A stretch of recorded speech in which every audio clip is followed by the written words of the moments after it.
Returning to the day before when his master woke him up, and Wai Yonho begged to be given 5 more minutes.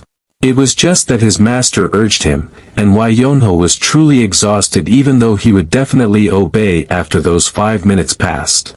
But Wai Yonho felt there was something strange about his master. There, his master was sitting calmly without getting angry at him in the slightest while calling him to come closer. Then his master said that he had given his entire life to martial arts, and his only desire was to reach the true peak. So he never thought about anything else, and even his obsession with martial arts had caused him to be expelled from his own clan. Wai Yonho, who heard that, did not understand why his master was acting so unlike himself. With a smile that held sadness, the Sword Emperor understood the reason why his family never came to look for him. He had neglected his children and his family at the altar of martial arts. He truly believed that once he reached the peak, everything would surely follow. But he was wrong, because martial arts exist because they are practiced by humans, and he had abandoned the human path just to chase the tip of his blade, and for what purpose was that blade's tip? Seeing the laziness shown by Wai Yonho made him realize that his path in life had been wrong all along, even though he was called the Sword Emperor. For the first time, he tried to teach someone, and his patience truly vanished, but seeing him grow little by little made him happy. Now he understood the meaning of happiness and also understood what it felt like to care for someone. It took hundreds of years to feel all of that, and this was the best moment of his life even if it was merely a will. Then Wai Yonho asked why his master was saying all of that as if they would never meet again. While laughing, his master confirmed it, because his time had come. Wai Yonho was very emotional because his master's joke was truly unpleasant. With overflowing emotion, Wai Yonho said wasn't it his master who told him to train for 30 years and this had only been 5 years, so they still had 25 years left. The Sword Emperor did not deny that, but something had not gone according to his plan, because Wai Yonho was forced to become his disciple and trapped in this place. Therefore, he gave him an inner core which was the essence of his will in order to make him survive without food.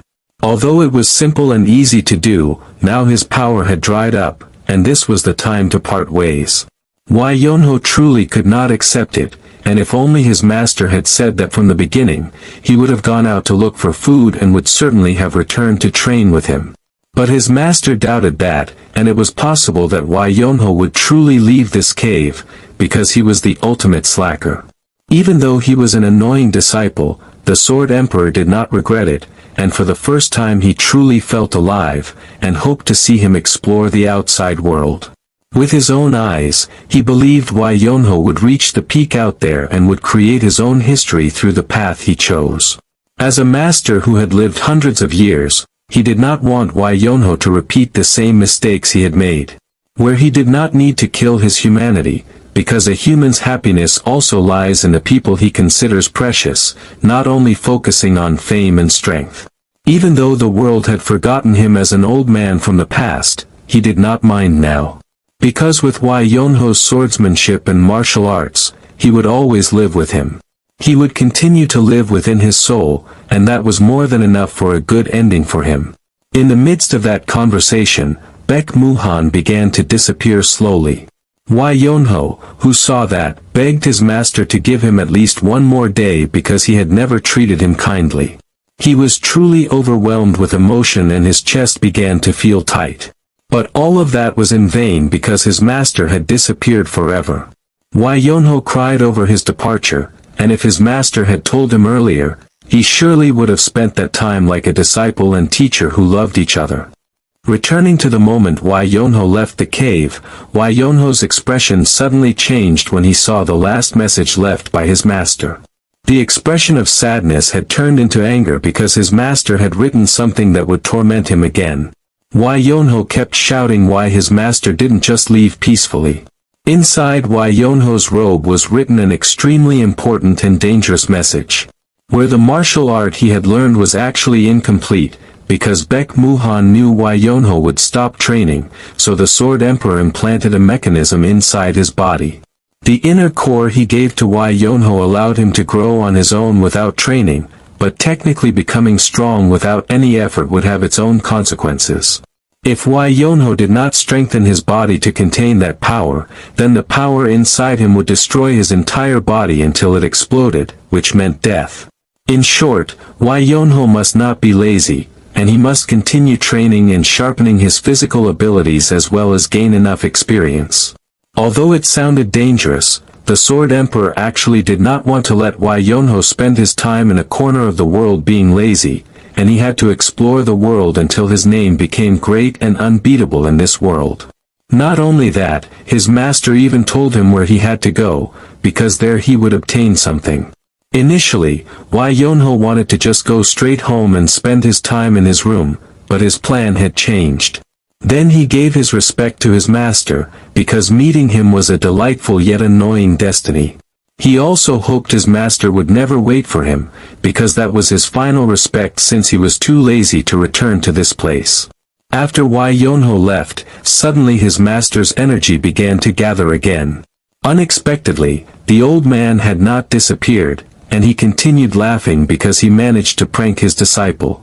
He had to do all of this so that Yonho would not rot in laziness, because with such great power he should not waste it.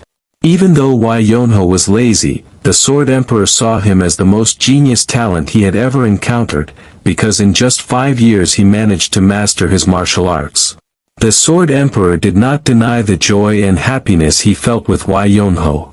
Now a new legend would be born, and Yonho was ready to shake the world beneath his feet. A few moments later, Yonho was seen walking under the sun with bare feet without any footwear. Not only that, his physical condition looked so miserable because all this time he had never eaten even once and had only consumed the inner core given by his master. The first place he went to was the beggar sect, and he met the branch leader of that place. This figure was Jang Il, the head of this regional branch, and he did not expect the arrival of a man who looked like a living corpse, even appearing more pitiful than the beggars themselves.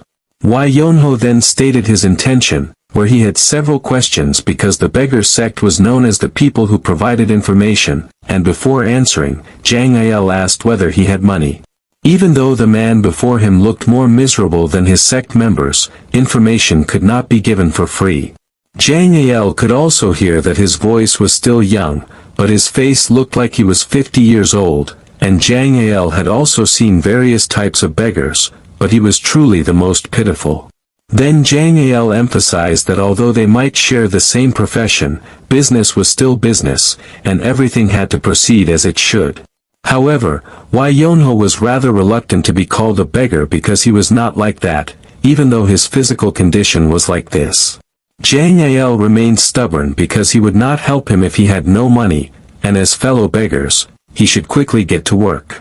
He also added that it was not only beggars who begged, because once he obtained something, then he would become a beggar, and as a senior beggar he believed that Yonho's appearance made it very possible for him to be overflowing with money. Even though Yonho was unwilling to do it, Jang Il kept forcing him for the sake of paying the price for the information he wanted. A few moments later, Yonho actually did it, and he had obtained quite a lot of money. Even though it was only small change, the amount was truly huge, and this was something no beggar had ever obtained. When seeing the large amount of coins, Jang Il's body trembled non-stop in shock. For him, this was the biggest income he had ever seen, and it was equivalent to 6 months of earnings for his group. Jang Il, who previously belittled Yonho, now called him the embodiment of the god of wealth, shocking even his subordinates outside because of how loud his voice was. Since he had already earned so much money, Jang Il wanted to know what kind of questions the god of wealth before him had. For Yonho, the information he wanted was very simple, where he wanted a list of famous scholars and where they lived, along with their faces, including their fields of expertise, and he also wanted the list of famous blacksmiths. Jang Il understood, because a promise was a promise, he would try to obtain all that information, and he was also curious about what he intended to do next. While lying down, Yonho stated that he had no destination right now, so he would simply wait. Jang Il understood, and if Yonho wanted to stay there, he would not mind. However, it did not take long for Jang Il to regret his decision, as the next day, His members ran in panic because something grave had happened. Jang Al asked why his subordinates were acting that way, and they said that if this continued, all the beggars in the region would starve. Shifting to the city, people appeared extremely angry and ordered the beggars who were Jang Al's members to leave the city.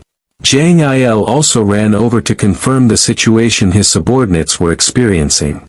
When he arrived, he was truly shocked and it was a disaster for him. The townspeople said that Jang Al's members were merely ruffians pretending to be beggars, and if they insisted, then at least they should do it properly. It turned out that the person they admired was Wai Yonho, who was simply sitting there lazily, yet he gained everyone's sympathy until he was overflowing with coins. They even told him to eat because he looked like a ghost in broad daylight. Jang Il, witnessing this disaster, couldn't stop screaming in panic. Wai Yonho did not expect that earning money was this easy, when all he had to do was sit without doing anything. Back at the beggars' headquarters, where Wai Yonho looked extremely bored and also very thirsty. Upon hearing that, Jang Il immediately told his subordinates to bring him water as quickly as possible because the god of wealth needed it. When his subordinate handed it over, Jang Il became very angry because his subordinate was truly terrible, as he should have brought a clean bowl, not one they had been drinking from all this time. With complete laziness, Wai Yonho also complained because the water was quite warm, even though he wanted it cold. After hearing that request, Jang Il ordered his subordinates to move quickly to the mountains to find a cold and clean water source. Even though Wai Yonho had begged and earned a lot of money, his laziness did not change, and he only wanted to lie down. Jang Il did not expect that he, the head of the beggar sex branch, would degrade himself into the errand boy of a vagabond as dubious as this. But if he sent him away now, then his people might starve. Therefore, he had to make him as comfortable as possible while staying in this place, not even wanting Wai Yonho to feel the slightest soreness. A few moments later, a sect member came running because the information they sought had arrived. Jang Il, seeing that, was very pleased, as this could increase Wai Yonho's trust in him. While lying down, Wai Yonho began reading the information he wanted.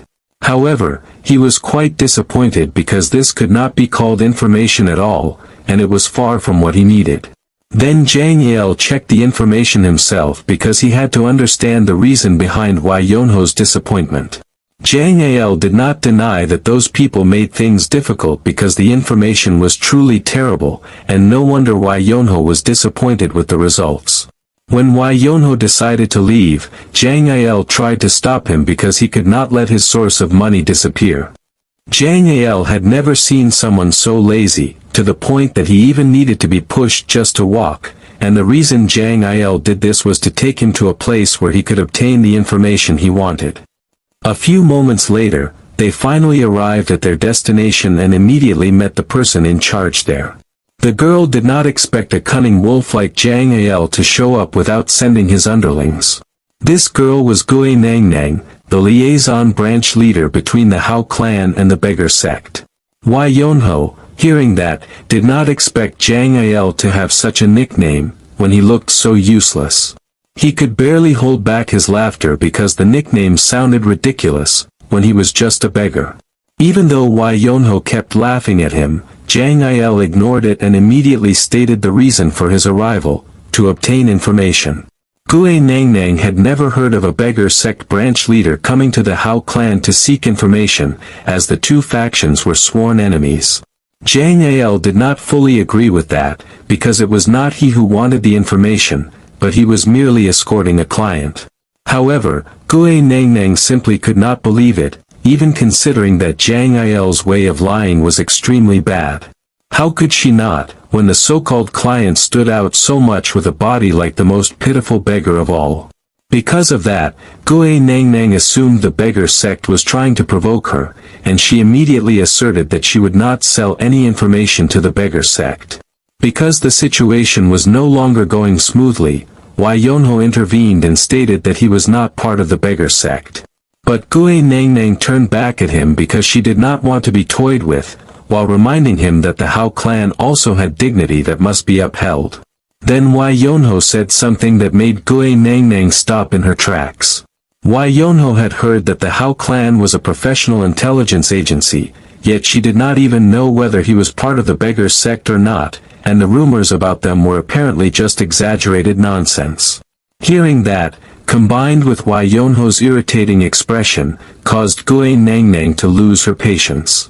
She then asked the people hiding nearby to identify who the person before her was.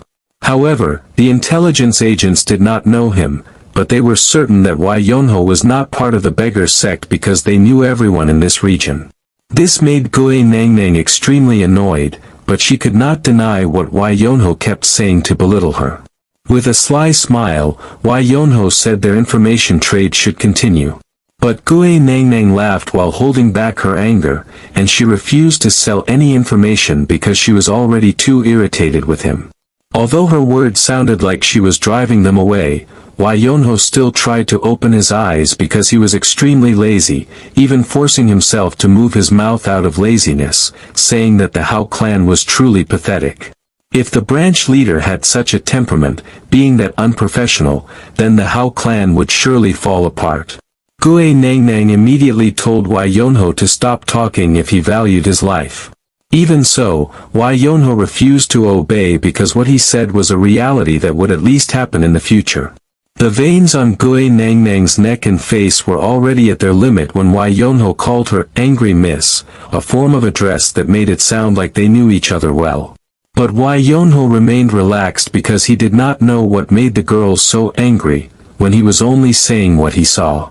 Because the situation had become unbearable, Gui Nang Nang ordered one of her assassins to beat up that pitifully skinny man. Suddenly, a flash streaked rapidly, showing that the assassin had speed beyond logic. With such power, he would accomplish his lady's orders without resistance. Jang Il, seeing his source of income in danger, tried to protect Wai Yonho while begging Gui Nang Nang to stop this attack. However, Wai Yonho, who previously was too lazy to even open his eyes, now looked serious and told Jang Il to step aside because he was in the way. Wai Yonho met the approaching assassin with a single strike of his hand that forced the assassin to bow. Even though he used only an ordinary attack without chi, that strike was strong enough to shatter the solid floor. Gui Nang Nang, witnessing this, was stunned because this was beyond her expectations. Not only her, but Jang Il also never imagined he had been escorting a martial artist. Now Wai Yonho's previously hidden torso was clearly visible, and even though his body was extremely thin and dried up, seeing him like this showed that he was not just any skinny man. Then Wai Yonho apologized because he actually did not want to do this since he was truly too lazy to fight. It was just that if someone wanted to kill him, then he had to follow his instincts, and if that person had told him he was going to attack, then Wai Yonho might have been able to restrain himself. Jang Il was still shocked because not only was he a begging expert, but Wai Yonho was also a great martial artist who was able to defeat a hidden assassin of the Hao clan in just one strike. Meanwhile, Wai Yonho was still acting relaxed without showing any aura of hostility or objection over the attack he had received because he truly did not consider it a threat that could endanger his life. After that, Gui Nang Nang's attitude immediately changed and she directly gave him her respect because she truly did not know he was a master. However, Wai Yonho mocked her again because they had been talking all this time but she could not notice something so simple. Since this situation was truly unexpected, Gui Nang Nang had a bad feeling. She assumed there was another reason behind Jang Il's sudden visit, even though the two of them had always been lifelong enemies in providing information to clients. To resolve this misunderstanding, Jang Il emphasized that he truly did not come to cause trouble, but rather there was information the beggar sect could not obtain, so he came here to ask for help. On the other hand, Wai Yonho, who was bothered by the sleeping assassin, wanted to get rid of him first because he was quite jealous of the assassin who could sleep while he had to remain standing. After hearing the explanation of the beggar sect's branch leader, Gui Nang Nang would try to believe him. Upon hearing those words, Jang Il showed his respect as well as his gratitude. Even so, Gui Nang Nang could not accept someone who had brutally injured one of her people, so she demanded a proper price. Jang Il-'s expression began to panic, accompanied by sweat pouring down his body, as if he understood the meaning of her words, completely opposite of Wai Yonho. Gue Nangnang was certain everyone knew how the underworld worked, where blood must be repaid with blood.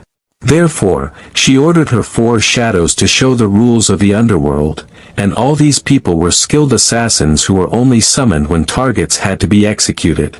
Upon seeing the figures of the people known as the shadows, Wai Yonho instead called them theater actors with ridiculous styles. Gue Nangnang did not know the real purpose of a martial arts master coming to her place, but if he hurt her subordinate, then according to the rules he would not be able to leave alive, and if he begged for mercy, then she might only take both his hands or his feet. There Jang Il tried to stop Wai Yonho from talking because he would only make the girl angrier, but Wai Yonho instead tried to explain that he had merely reacted reflexively, not intentionally beating the assassin. In her entire life, Gue Nangnang had never met someone so annoying, even every word that came out of his mouth was disgusting. Before executing him, Gue Nangnang said that the way the underworld worked was simple, where if someone touched her subordinate and cut off his hand, then she would take the price more cruelly, such as cutting off both his legs. If her subordinate received a punch, then she would skin his face, and that would now befall Wai Yonho, including both his legs and his hands, because he had made her very angry. Instead of being afraid, Wai Yonho laughed because the girl sounded like a lone shark, and she should just return to her habitat in the water. Gue Nangnang actually hoped Wai Yonho would beg, but in reality he was still extremely arrogant until the end, so there was no reason not to execute him according to the price she had mentioned earlier. Then Wai Yonho warned her not to overdo it with him, because he was truly too lazy to beat people up and just wanted to lie down. His face was actually gaunt because his eating habits had been truly terrible over the past few years. Gue Nangnang had lost her patience because a person who did not even understand the fate awaiting him could still mock her. Therefore, she would change the price from before into his death. There was no reason to let him live, and the shadows seemed to be unable to wait any longer to do it. They all attacked from every direction, showing a combination of attacks that truly did not want to give their target a chance to escape or dodge. Wai Yonho was truly very annoyed at that moment, even though previously they only wanted his face according to the price when he had struck a member of the Hao clan. These 4 people would target both his hands and feet in one attack, then skin his face, then finish him off. Wai Yonho did not expect the price he had to pay to be so expensive, and because of this he never wanted to leave the house, but fate had spoken otherwise. In a short time, the 4 shadows were struck by attacks they could not even see. They only felt pain as if their body parts were hit by something incredibly hard yet fast. This was something they had never experienced before, even after facing many battles through various missions for the Hao clan. Not only that, the source of their disaster was even acting relaxed while scratching his head, as if he considered the 4 skilled assassins nothing more than tiny fleas. Gue Nangnang immediately screamed at what she saw out of sheer disbelief. How could she not? Her elite assassins were defeated just like that and thrown into the air, and Wai Yonho warned that he should not be bothered any further. He actually hated fighting and killing someone, but if forced, then he would not spare his enemy down to the roots.